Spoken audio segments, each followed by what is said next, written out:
7 things that you can do to give quality feedback, all right? First of all, get the basics right, okay? Clear, focus, based on fact, not opinion, okay? So base your feedback, get all your facts straight, and base it on fact and not opinion, okay? The moment you give feedback based on opinion, people have different opinions, okay? Base it on fact. What I mean by that, to use a very, very simple example, let's say that, I know you guys aren't all in an office environment, but let's say you're in an office environment, one of your team is late for work, let's say the standard is 9 o'clock, that's the team standard. Going back to what Charlotte said about standards that you need in place, let's say punctuality, the standard is 9 o'clock, somebody comes in late 3 times in that week. You can either get clarity and base it on fact, so you can sit down with that person and go, right, on Monday you were 10 minutes late, on Wednesday you were 7 minutes late, and today you were 9 minutes late. The standard is 9 o'clock. What's going on? We need to get that back to 9 o'clock. You can give people feedback on that. However, if you pull them into the room and you go, you've been a nightmare this week, you're always late. All of a sudden now, that's not fact anymore. That's opinion. First of all, you've called them a nightmare, which is an opinion. Nobody really knows what a nightmare is, and they're certainly different for different people. And secondly, you've said you're always late, which is also not accurate. But I see people doing that quite a lot. They base it on opinion rather than the fact in front of them. So that's kind of a little tip for you there, okay? Timely. Make it as close to the action as possible. Don't save it up. Okay, I see managers and leaders saving up feedback for a one-to-one that they've got in a couple of months or a couple of weeks. Yeah, even good feedback. I was in a business before lockdown, and I was talking to the manager, and we were walking through the offices, and the manager went, Claire over there, she's really good. I've got her one-to-one in a couple of weeks. I can't wait for it. I've got so much great stuff to tell her. And I looked at the manager and went, why haven't you told her already? And he went, well, no, I'm saving it for a one-to-one. Don't save it, give it to them. Yeah, I'm sure she'd feel better having it quickly. It's more impactful the nearer the time you do it as well, rather than saving it up. And it also works with constructive feedback. Don't save it up all into one big ball and then give it to somebody, because it feels like you're machine gunning them. Yeah, do it in a timely manner where you can do. Make sure the content is meaningful and it's precise. Don't go off on one, okay? Base it on fact. Honest and to the point. However, I have put with kind intent or positive intent. What I mean by that is when it comes to honesty, you've got honesty and brutal honesty, okay? Now, I'm not saying don't change honesty, because you need to be honest, but do it with kind intent or positive intent. What I mean by that is, do it for the right reasons. Yeah? If you are brutal to people, then that's when it really hurts. If you are honest with positive intent, you're doing it for the right reasons to help them, then it still might hurt them a bit, but it's going to be nowhere near as if it was brutal, on the back of it, yeah? Okay. Number 2, effective feedback is goal orientated, okay? What's the goal or output required? If you're going to give feedback, don't just leave them with the feedback. You give them the feedback and then help them know how they can change whatever it is they need to going forward. They need a goal, they need a target. Otherwise, you've just given feedback. Well, they could go away and do something with it or not. So help them go, here's the feedback, let me help you change it. Let me help you change the action going forward. What is it that you want to aim for going forward now that's different? Yeah? What action needs to be taken, as I've said. Be specific, don't be woolly with stuff, okay? But again, be honest but not brutal at the same time.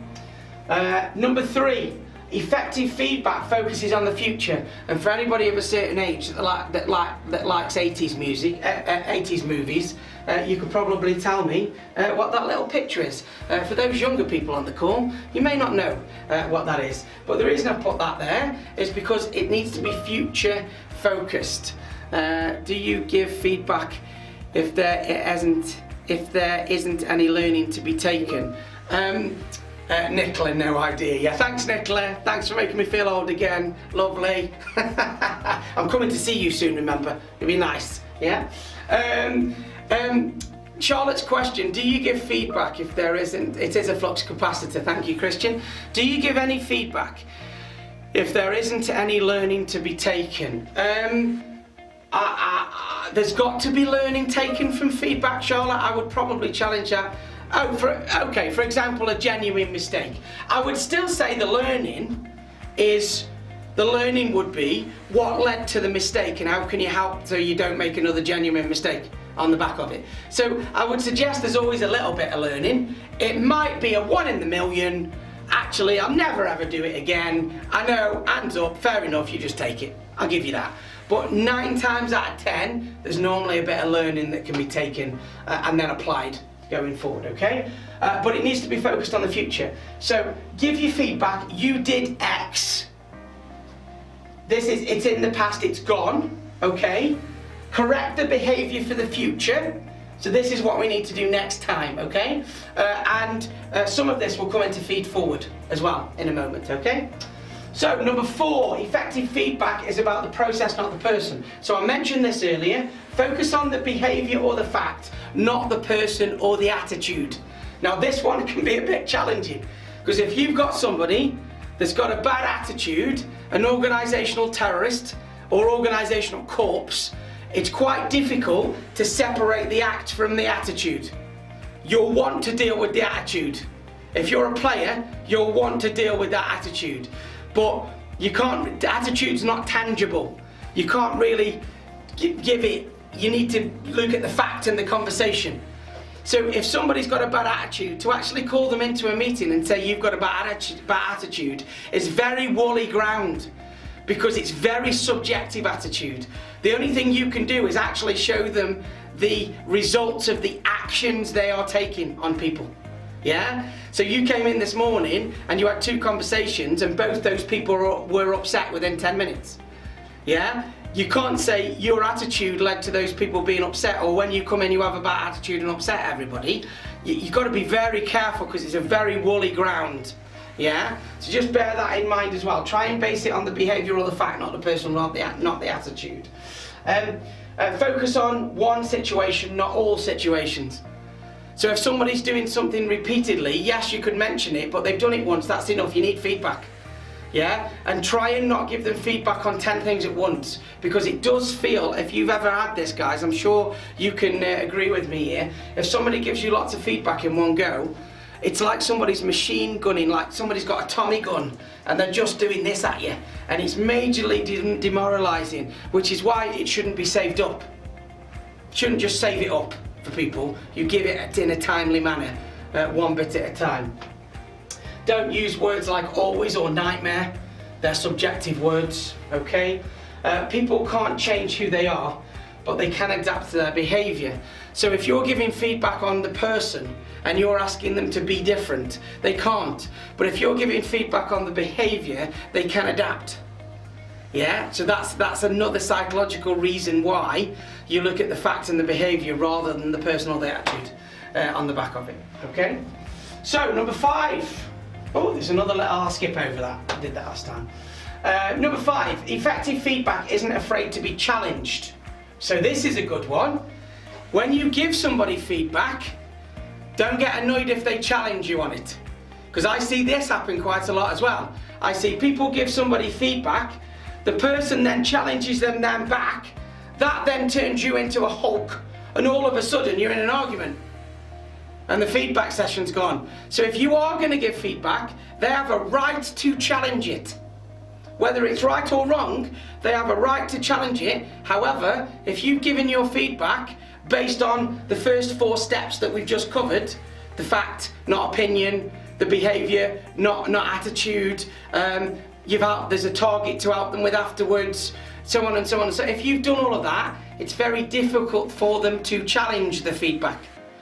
But if you've gone in, you haven't got the right facts, you're questioning attitude or you're questioning opinion, or you're giving opinion, then they will challenge it back. So you've got to be prepared for the challenge when you're giving feedback. Plan what you're going to say. I don't mean script it. You don't need to walk in with a script, okay? But you do need to know what you're going to say, because it will be challenged, yeah? Keep it simple and keep it direct, Don't go round the houses. Yeah, straightforward, to the point, honest with positive intent. Okay? Do it regularly so you can make a habit of it. Yeah? In turn, people will respond better because you will also give them good feedback as well as negative feedback or constructive feedback. Yeah? So if people are getting a nice balance of the both, then they're more susceptible to constructive feedback on the back of it. Okay? Number 6, effective feedback can be positive. So, Meg will make the point earlier, well, feedback can be positive and negative, but we do tend to think of negative when we say the word feedback, yeah? We can celebrate successes. That's feedback. Celebrate successes, little wins, Tell people in a timely manner what they're doing well, yeah? Reinforce and promote the good stuff people are doing on a daily basis, yeah? Positive feedback stimulates the reward center, the pleasure center of your brain. When you are told you are doing something well, it makes you feel good. And if you've been on any of my other sessions, you will know when you feel good, you are likely to get peak performance. So it's a nice little cycle to get in. The more you make people feel good, the more good they do. Yeah? The more you feel good, the more good you do. And it's as simple as that. It's a nice cycle to get into with feedback, yeah? Be specific. And no interpretations. So try and just stay to that fact again, okay? And finally, on feedback, number 7, effective feedback doesn't assume it's right, okay? So this is the final pointer, yeah? Check your own emotions when you're about to give feedback. Is it the right time? Are you in the right frame of mind and everything else? If somebody's just done something that's infuriated you, unless it is business or health and safety critical, it's probably not worth doing the feedback there and then. Now that contradicts what I said a little bit earlier about giving quick feedback, but you've got to take your emotions into account here. If you are annoyed, fed up, angry, just leave it 12 hours, 24 hours tops, okay? Let your chemicals dissipate in your body. You can think a bit more logically, and then if you choose to give that feedback the following day, then you can, and so on and so on and so on. That's what I do, especially being a high red. If you're a high red type profile, you'll want to give feedback immediately, but actually you need just to kind of step back and go, nope, let's not do that. Let's just have a think about this, okay? Check your own ego as well. We've all got them. We like to fill them, so check your ego. Check it, you're not giving feedback because of your ego, and you're actually giving feedback for a genuine reason. Earn trust and respect by building relationships. If you have trust and respect within your team, people are more willing to hear feedback from you. It's as simple as that. So the better your relationship with somebody, the better the feedback, you're more willing to take it, even if it's not immediate. Even if your immediate is, don't tell me what to do. You'll go back, you will start to listen to it because of the relationship that you've got, the higher level relationship that you've got, okay? And ask some questions. How might you do things differently going forward, for argument's sake? So, if you give somebody feedback, you haven't got to give them the feedback and tell them how to put it right. You could do that, or you could give them the feedback and ask them how they could put it right and get them thinking at the same time.